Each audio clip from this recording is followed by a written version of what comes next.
সেই বিষয় সংসদ হচ্ছে দেশের স্বার্থে সমাজের সর্বস্তরের সেই মানুষগুলো যাদের একটা স্বীকৃতি আছে, যাদের একটা সক্ষমতা আছে এবং বিএনপির ভবিষ্যতের জন্য যারা ইউজফুল তাদেরকে নিয়ে আসা। তো সেই জায়গায় তো আসলে বিএনপি শুধুমাত্র সবসময় কারা কন্ট্রিবিউট করেছে তাদেরকে আলোচনায় রাখবে না, কে ভবিষ্যতে কন্ট্রিবিউট করতে পারবে কিংবা কাকে নিলে দেশের স্বার্থে ভালো হবে কিংবা কার মধ্যে একটা কোয়ালিটিও যদি পাওয়া যায় যেটা আর 10 জনের মধ্যে নেই, যেটা হলে পার্লামেন্ট আরও শক্তিশালী হবে, তাদেরকে কিন্তু চিহ্নিত করে তারা সংসদে নিয়ে আসার একটা প্রচেষ্টা করবে আমি আশা করি, এবং সেটা হওয়া উচিত। আমার মধ্যে কোয়ালিটি কি আছে সেটা আমি না বলি, তার চেয়ে বড় বিষয় হচ্ছে আমার মধ্যে একটা প্রতিজ্ঞা আছে। সেটার জন্য আসলে সংসদে বসা হোক বা না হোক, দল আমাকে আপন করে নিক বা না নিক, আমার ক্ষেত্রে একটা স্বচ্ছতা আছে। সেটা হচ্ছে আমি একটা দলের পদ নিয়ে বসে থাকতে চাই সেটা নয়, সংসদে গিয়ে বসে থাকতে চাই তাও নয়। সুযোগ আসলে আমার কাজটা 200 গুণ শক্তিশালী হবে। যদি নাও আসে, ব্যক্তি মেঘনাততার রাজনৈতিক আদর্শে আমি এতক্ষণ যেটা শেয়ার করলাম যে বাংলাদেশকে আন্তর্জাতিকভাবে মর্যাদাপূর্ণ রাষ্ট্রে পরিণত করতে চাই, এই স্বচ্ছতার জায়গাটা তো আমার সচল থাকবে। এর চেয়ে বড় কোয়ালিটি একজন মানুষের কী হতে পারে?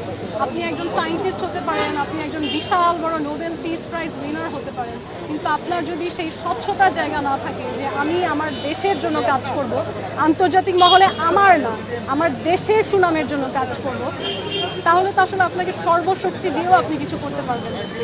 তাই আসলে প্রশ্নটা হচ্ছে আমার নিয়তটা কি, ইন্টেনশনটা কি? আমাদের সৃষ্টিকর্তাও মানুষের নিয়তকে মূল্যায়ন করে, তাই না? এর বাইরে আমি যেই জায়গাটা নতুনত্ব নিয়ে আসতে পারি সেটা হচ্ছে পলিটিক্যাল ট্রেনিং। এটা বাংলাদেশে এখন সময়ের দাবি। আমাদের এখানে আমরা এখন জেনজি থেকে অনেককে দেখতে পেলাম যে নেপালের মতন অভ্যুত্থানে তারা আসলে নিজেদের নৈতিক জায়গায় ধরে রাখতে পারেনি। তাদের কি প্রয়োজন ছিল জানেন? তাদের প্রয়োজন ছিল ইন্টারিমের সময় একটা ভালো পলিটিক্যাল ট্রেনিং। মানুষের সামনে এসে স্লোগান দিয়ে তারকা খ্যাতি পাওয়া যায়। দেশের দুঃসময়ে কিংবা প্রয়োজনে শুধুমাত্র ছাত্র না, নারী, গৃহিণী, মা, চাচি, নানি, খালা, খালু সবাই চলে আসে রাস্তায়, কারণ দেশের স্বার্থে দেশের প্রত্যেকটা মানুষ এগিয়ে আসে। কিন্তু রাজনৈতিক জায়গায় যদি সেই মানুষগুলো দেশ পরিচালনায় ইনভলভ হতে চায় তাহলে তাকে অবশ্যই প্রপারলি নিজেকে ট্রেন আপ করতে হবে। তো সেই ট্রেনিংটা আমাদের দেখা গিয়েছে যারা ছাত্ররা ছিল তারা পায়নি। এখন আমি আশা করি বিএনপি একটা উদ্যোগ নিবে যে আমি যেহেতু একজন ট্রেনার হিসেবে কাজ করছি 11 ইয়ার্স, হয়তো আমরা একসাথে কাজ করার সুযোগ পেলে আমরা আন্তর্জাতিক মহলে সেই সমস্ত রিসোর্সগুলো আমার দেশের কাছে নিয়ে আসবো। এবং অনেক দিন ধরে বাংলাদেশ চেষ্টা করেছে আন্তর্জাতিক মহলে যাওয়ার। আমার ক্ষেত্রে বিএনপির সাথে যদি কাজ করা হয়, প্রচেষ্টা থাকবে এখন বিশ্বকে বাংলাদেশের কাছে নিয়ে আসার সময় হয়েছে। প্রধানমন্ত্রী কি আজকে আপনাকে সাথে কথা বলেছেন, কি জানতে চেয়েছেন এবং আপনার পক্ষ থেকে কি বলেছেন আসলে? Yes, what was your question? ইতিবাচক সাড়া পেয়েছেন কিনা আপনি? হি ইজ রিয়েলি হাম্বল, এটা আমাকে বলতেই হবে। উনি খুবই সফটলি কথা বলেন এবং আমি যতটুকু দেখেছি সবাইকেই সমান সময় দিয়ে সবার কথা শুনেছেন। উনি যেটা আজকে জাস্ট জানতে চেয়েছেন আমাদের সম্পর্কে, আমরা কে কী করি সীমিত সময়ের মধ্যে, আর আমাদের তো একটা কাগজ আমরা ফর্ম ফিল আপও করেছি। And you know they are the government, তারা দেশ পরিচালনা করছে, তাদের হাতে বাংলাদেশের সমস্ত রিসোর্সেস আছে।